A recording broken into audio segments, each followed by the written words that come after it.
ಲೋಕಸಭೆಯಲ್ಲಿ ನಾರಿ ಶಕ್ತಿ ಬಿಲ್ಗೆ ಸಿಗದ ಬಹುಮತ. ನಾರಿ ಶಕ್ತಿ ಬಿಲ್ಗೆ ಸೋಲಾಗಿದ್ದು ಬಹಳ ಬೇಸರದ ಸಂಗತಿ. ರಾಜ್ಯಸಭೆಯ ಸದಸ್ಯ ಸುಧಾಮೂರ್ತಿ ಪ್ರತಿಕ್ರಿಯಿಸಿದ್ದಾರೆ. ಮಹಿಳಾ ಸಬಲೀಕರಣಕ್ಕೆ ಸಿಕ್ಕಿದ್ದಂತಹ ಬಹುದೊಡ್ಡ ಅವಕಾಶ ಕೈತಪ್ಪಿ ಹೋಗ್ಬಿಡ್ತು. ಭವಿಷ್ಯದಲ್ಲಿ ಐತಿಹಾಸಿಕ ಮಹಿಳಾ ಮೀಸಲಾತಿ ಜಾರಿಯಾಗುತ್ತೆ.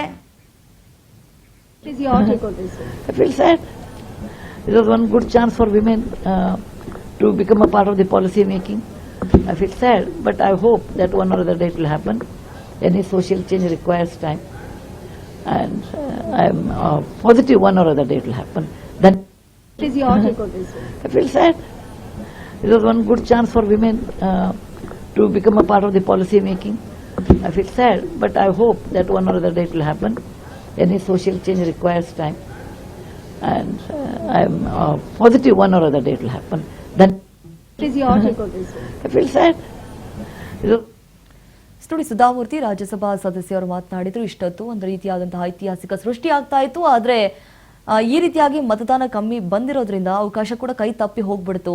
ಮಹಿಳಾ ಸಬಲೀಕರಣಕ್ಕೆ ಬೇಕಾದಂತಹ ಒಂದು ಮತದಾನ ಕೂಡ ಆಗಿತ್ತು. ಭವಿಷ್ಯದಲ್ಲಿ ಐತಿಹಾಸಿಕ ಮಹಿಳಾ ಮೀಸಲಾತಿ ಜಾರಿ ಆಗುತ್ತೆ ಖಂಡಿತವಾಗ್ಲೂ ಅನ್ನುವಂತ ರಿಯಾಕ್ಷನ್ ಕೊಟ್ಟಿದ್ದಾರೆ. ಲೋಕಸಭೆಯಲ್ಲಿ ನಾರಿ ಶಕ್ತಿ ಬಿಲ್ಗೆ ಬಹುಮತ ಸಿಕ್ಕಿಲ್ಲ ಅನ್ನುವಂತಹ ಕಾರಣಕ್ಕಾಗಿ ಬಿಲ್ ಪಾಸ್ ಆಗೋದಕ್ಕೂ ಕೂಡ ಬಹಳ ಕಷ್ಟ ಆಯಿತು.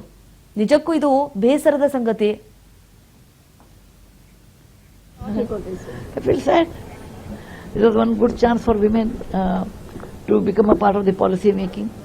I feel sad, but I hope that one or other day it will happen. Any social change requires time, and I am positive one or other day it will happen. That ನೋಡಿ, ಮಹಿಳೆಯರಿಗೆ ಬೇಕಾದಂತಹ ಸೌಲಭ್ಯಗಳು ಯಾಕಂತಂದ್ರೆ ವಿಕಸಿತ ಭಾರತ ಬರೋದಕ್ಕೆ ಪ್ರಮುಖ ಕಾರಣ ಅಂತಂದ್ರೆ ಅದು ಮಹಿಳೆಯರು.